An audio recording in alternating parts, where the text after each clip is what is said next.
Kementerian Kehutanan mengidentifikasi 12 subjek hukum yang terindikasi melakukan pembalakan di daerah aliran sungai di Tapanuli Utara dan juga Tapanuli Selatan. Selengkapnya kini kita akan bergabung dengan Bupati Tapanuli Selatan, Gus Irawan Pasaribu. Selamat sore Pak Bupati. Jadi dari 11 nama bos penebang pohon yang telah dibongkar, asal muasalnya sudah diketahui dari mana Pak? Begini, saya sejak kemudian kan baru ya menjabat di sini, efektif bertugas di 3 Maret setelah dilantik 20 Februari, retret di Magelang baru kembali untuk bertugas. Tetapi karena dulu pada saat menjelang pilkada, seingat saya 3 hari jelang pilkada, berarti di 24 November lalu, Tapanuli Selatan juga kemudian terjadi banjir bandang, tapi di kecamatan yang berbeda, itu di Sipangesi Unjam, Sayur Rumah Tinggi, itu banjir bandang dengan gelondongan kayu juga menelan korban jiwa 2 orang. Lalu bulan Desembernya 2024 yang lalu setelah saya terpilih, terjadi lagi banjir bandang di kecamatan tetangganya di Tanotombangan, itu menghanyutkan satu desa, ya syukurnya waktu itu tidak ada kemudian korban jiwa. Lalu setelah dilantik, setelah saya bertugas, seingat saya di bulan Maret, terjadi juga lagi banjir di banyak lokasi dan longsoran karena curah hujan di 8 kecamatan. Nah karena itu kemudian pengalaman itu bagi saya mengajarkan bahwa ada penggundulan penebangan pohon di hutan. Nah karena itu kemudian saya coba, kan kewenangan hutan ini kan tidak ada di daerah ya. Nah saya mintalah kemudian Dinas Lingkungan Hidup, tidak ada di kabupaten Dinas Kehutanan. Jadi kami punya Dinas Lingkungan Hidup, saya minta apakah ada kemudian izin yang diterbitkan untuk pemanfaatan kayu di Tapanuli Selatan. Nah ternyata ada suara-suara ada, tapi data tidak ada di kabupaten. Saya suruhlah minta ke Kementerian Kehutanan gitu ya. Lalu tapi 2 surat yang dilayangkan oleh Dinas Lingkungan Hidup Tapanuli Selatan belum direspon. Lalu kemudian surat ketiga Sekda yang tanda tangani, barulah kami dikirimin data. Itulah kemudian yang saya kira yang ada di publik hari ini ada 11 pemegang PHAT yang dulu kemudian di-approve oleh Direktorat Pengelolaan Hutan Lestari pada waktu-waktu yang dulu gitu. Jadi kami tahunya dari situ. Jadi karena inisiatif kami saja yang minta data, itu pun kemudian tidak segera dapat, baru di surat ketiga datanya ada. Lalu pada saat berjalan kemudian kami masih mendengar ada proses untuk pemberian izin lagi terkait dengan pemanfaatan kayu di hutan Tapsel, di APL di Tapsel. Nah karena kami mendengar itu, saya waktu itu bulan Agustus yang lalu menyurati Kementerian Kehutanan, Direktorat Pengelolaan Hutan Lestari untuk tidak memberikan izin. Nah lalu kemudian kami menerima surat dari provinsi sebetulnya melampirkan edaran dari Kemenhub terkait dengan penghentian izin sementara aplikasi SIPU terkait dengan PHAT. Nah atas dasar itu saya senang sebetulnya ada penghentian meskipun judulnya penghentian sementara.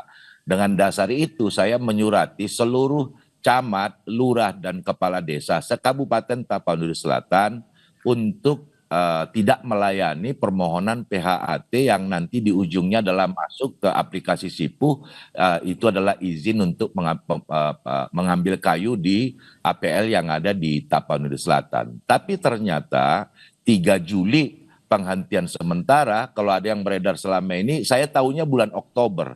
Tapi setelah saya cari-cari suratnya, itu pun tidak ada ke pemerintah kabupaten suratnya. Suratnya saya minta dari teman-teman NGO yang punya surat itu, ternyata tanggal 9 Agustus penghentian sementara itu dibuka kembali. Jadi cuma sebulan tuh moratorium sebagaimana di media saya baca pernyataan dari Dirjen Pengelolaan Hutan Lestari, katanya sejak moratorium tidak ada diterbitkan izin. Tapi faktanya moratorium itu sudah dicabut dengan surat dari Dirjen Pengolahan Hutan Lestari pada 9 Agustus yang lalu. Jadi moratoriumnya hanya 1 bulan.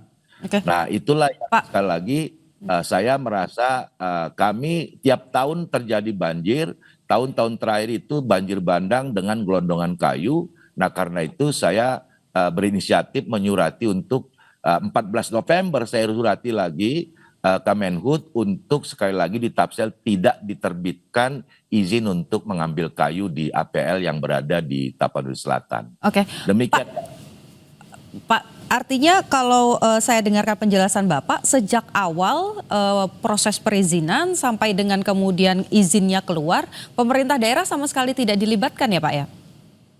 Tidak dilibatkan. Permintaan kami untuk mengetahui siapa aja sih yang dapat izin dari Direktorat Pengolahan Hutan Lestari. Surat ketiga baru kemudian kami diberi daftarnya itu. Itulah yang saya kira yang beredar sekarang 11 nama-nama itu. Oke, Itu Pak. kami tidak sama sekali libatkan. Oke, Pak, ini kan tadi Bapak sempat sampaikan bahwa banjir ini sudah terjadi berkali-kali begitu. Tapi kalau dari data yang dimiliki oleh Pemda sendiri, tadi ada 11 nama, kemudian ada pengajuan lagi. Memang ini masif sekali dibuka lahannya, kemudian yang ada kayu-kayu yang dibawa keluar dari hutan begitu, Pak? Kami nggak tahu persis, sekali lagi proses kami tidak ikut. Lalu kemudian setelah pun izin terbit kami tidak dilibatkan, lalu kami minta data surat ketiga baru kemudian data itu dikasih. Itulah yang saya kira beredar hari ini 11 data itu Mbak. Dan 11-11-nya itu semuanya ada di hulu Sungai Batang Toru. Dan ekosistem Batang Toru ini sangat kaya keragaman hayatinya yang sebetulnya 2018 lalu bahkan 3 kepala daerah, saya waktu itu masih ketua Komisi 7, ikut menandatangani komitmen bersama untuk menjaga dan konservasi ekosistem Batang Toru. Terdiri dari Bupati Tapsel waktu itu, kemudian juga Bupati Tapteng dan Bupati Tapanuli Utara. Saya waktu itu ketua Komisi 7 ikut juga dan ketua Komite 2 DPD RI Pak Perlindungan Purba waktu itu gitu. Karena pada waktu itu kita sadar juga bahwa kemudian ekosistem ini harus dijaga. Di samping itu ada PSN Proyek Strategis Nasional PLTA Batang Toru 510 megawatt yang pasti akan kemudian kalau ada penggundulan di hulu, pengambilan kayu di hulu itu akan bisa berdampak ke PLTA yang merupakan proyek strategis nasional. Kesadaran itu sebetulnya sudah ada 2018 yang lalu. Nah pada waktu itu saya masih ketua Komisi 7. Nah setelah saya bupati, tadi saya katakan 3 hari jelang pilkada November lalu ada banjir bandang. Setelah saya terpilih jelang Natal banjir bandang lagi di tempat yang berbeda. Setelah saya dilantik saya menghadapi bencana banjir dan longsor di 8 kecamatan. Karena itu saya sangat concern bagaimana untuk kita jaga alam itu supaya kejadian banjir bandang, longsor ini tidak terulang. Itu yang membuat saya sangat concern belajar dari kejadian-kejadian di tahun-tahun sebelumnya. Oke, Pak, kalau dari Sungai Batang Toru sendiri, ini memang masih masuk bagian dari area hutan atau area di luar hutan? Karena kalau Kemenhub bilangnya kalau hutan itu bagian Kemenhub, tapi kalau di luar hutan ini urusannya pemerintah daerah katanya. Nah, memang yang di beberapa proyek strategis nasional ya, itu di Batang Toru itu memang APL. Kalau itu pernyataan, ini saya kira semakin tidak mudah ini. Tapi begini, ini saya kira harus ada semacam koreksi secara substansial dan struktural. Kalau dia mengatakan bahwa APL, area penggunaan lain, bukan kewenangan Kemenhub, tetapi izin untuk mengambil kayu di APL itu yang menerbitkan Kementerian Kehutanan tanpa keterlibatan Kabupaten Tapanuli Selatan. Nah, mana coba? Gitu loh. Ada 11 tuh yang menerbitkan bukan Tapsel. Itu yang menerbitkan, yang 11 itu semuanya adalah di APL yang kata orang kehutanan bukan kewenangan mereka. Oke. Baik, jadi 11 orangnya siapa, tapi ditahan dulu Pak, karena nanti kita akan kembali usai jeda untuk membongkar siapa nama 11 orang tersebut.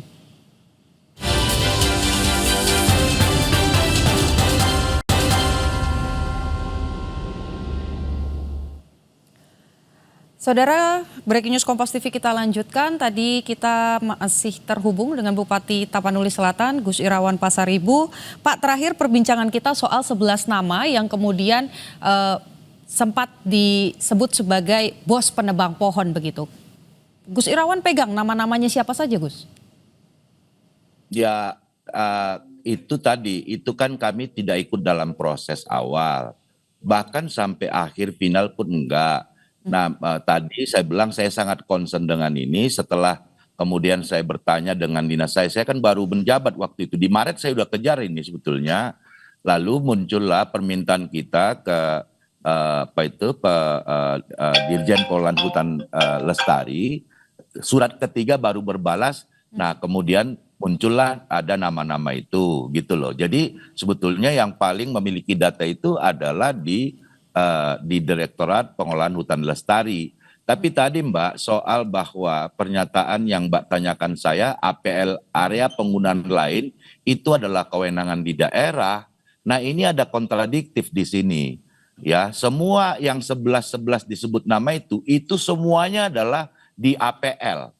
Iya kan? Tetapi izin yang menerbitkan Kementerian Kehutanan. Kementerian Kehutanan mengatakan mereka tidak memiliki kewenangan di APL, satu. Tapi mereka yang memproses, mereka yang menerbitkan, kami tinggal tidak disertakan sama sekali. Yang kedua, bulan Oktober lalu itu ada kok gakum dari Kementerian Kehutanan karena mereka sangat saya dorong melalui balai konservasi yang mereka punya ada di Tapsel. Saya minta kalau kita sungguh-sungguh gakumlah ini. Tangkapilah itu kayu-kayu yang keluar. Ada kok penegakan hukum oleh gakumnya kehutanan. Dan itu lagi-lagi adalah kayu yang keluar dari APL. Satu. Yang kedua lagi, bukan yang kedua, yang ketiga nih. Saya mau patahkan itu. Yang ketiga, sekarang gakumnya kemarin kepala gakum di provinsi dari Kementerian Kehutanan datang bertemu saya, mengatakan ke saya bahwa proses penangkapan di Oktober terus berlanjut, sudah ada 4 tersangka dan bahkan beberapa di antara 11 nama yang beredar di media itu juga sedang mereka panggil sekarang. Jadi kok nggak konsisten mereka kemudian mengatakan itu tidak kewenangannya. Proses izin dia yang nerbitkan, penegakan hukum dia juga yang melakukan.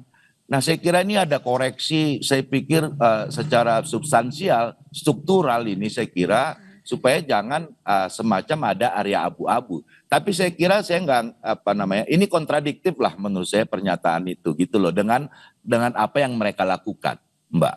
Oke, ini kalau saya boleh ingatkan begitu ya Pak, 11 nama ini diantaranya ada Jalaluddin Pangaribuan, John Anton Silitonga, kemudian ada Muhammad Nur Batubara, ada Muhammad Agus Irian, Irisan Ramadan Siregar, dan sejumlah nama lain. Nah, ini totalnya ada 11. Tapi di satu sisi juga kemarin Menteri Kehutanan, Menhut Raja Juli bilang selama menjabat tidak pernah tuh ada izin yang dikeluarkan. Tanggapannya bagaimana Pak? Praktik di lapangan. Oh iya dong, Pak Raja Juli kan baru menterinya kan setahun, Mbak, iya kan, maka pernyataan Dirjen Pengelolaan Hutan Lestari tidak ada menerbitkan setelah moratorium itu ada 2 hal. Moratorium tolong diingatkan ke Ibu Dirjen itu sudah dia cabut hanya berusia sebulan, satu. Terkait pertanyaan soal Menhut sekarang, Pak sahabat saya Raja Juli, dia kan baru setahun kemudian Mbak jadi menteri. Saya kira ada benernya juga kemudian barangkali kalau beliau tidak ada menerbit.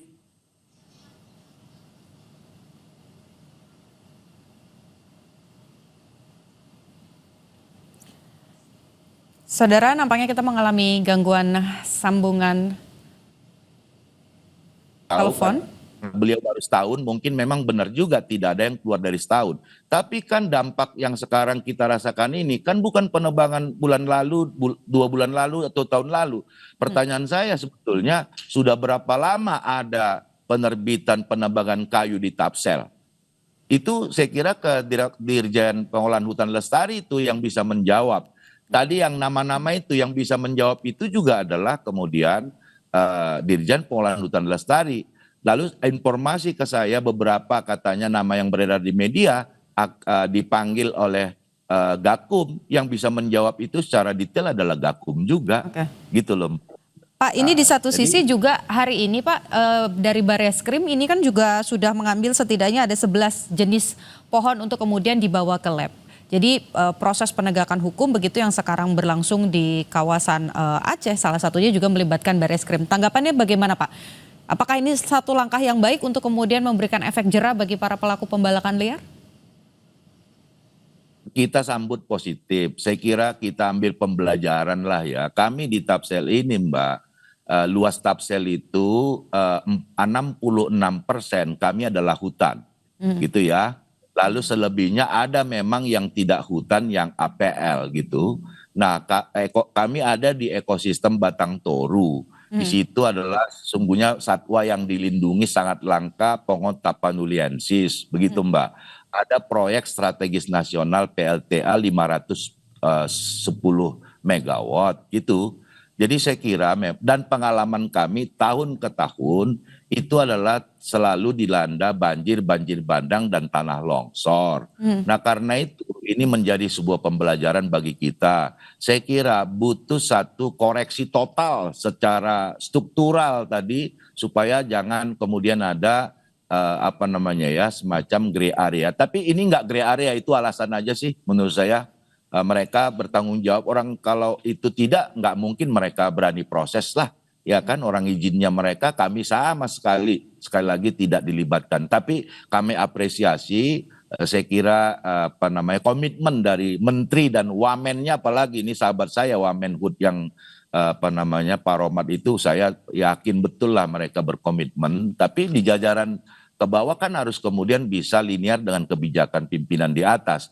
Dan juga dari Barreskrim misalnya kita tentu menyambut baik semua itu dan mudah-mudahan tidak berhenti lalu supaya ada kemudian efek jera. Dan sekali lagi saya mengimbau kita semua untuk mengambil pembelajaran dari kejadian ini. Oke, Pak, singkat saja, artinya kalau dari pemerintah daerah sendiri keinginannya apa? Kemenhut dan juga DPR harus turun ke lapangan untuk mengecek lokasi sambil juga proses hukum oleh Barreskrim berjalan di Tapanuli. Bagus juga ya, karena ini kan daripada semacam bantah-bantahan, saya usul nih, saya kira bikin panja dah di Komisi 4, datang, lihat ke lapangan, karena saya di surat saya 14 November, saya udah melaporkan di situ, temuan kami, dugaan kami, temuan kami di lapangan, izinnya di lokasi A, tapi kayu yang diambil di lokasi B. Dia betul punya izin, tapi kayu yang diambil bukan di area yang dia diberi izin oleh Direktorat Pengelolaan Hutan Lestari. Baik. Saya kira daripada kemudian ini berlarut-larut, penyelesaiannya dia bentuk. Saya sarankan nanti mungkin teman-teman saya di Komisi 4, saya menyarankan bentuk panja saja. Baik. Datang lihat ke lapangan sekaligus tadi untuk meluruskan soal kewenangan yang tadi tapi Baik. bagi saya sih kontradiktif, kehutanan mengatakan tak berwenang ada di pemerintah daerah tapi semua yang dia urus. Siap. Baik, saya tangkap maksudnya ada beberapa catatan kalau bisa penegakan hukum ini harus terus ditegaskan di sana supaya tidak ada lagi pembalakan liar. Terima kasih Gus Irawan, Bupati Tapanuli Selatan sudah berbagi dengan Kompas TV.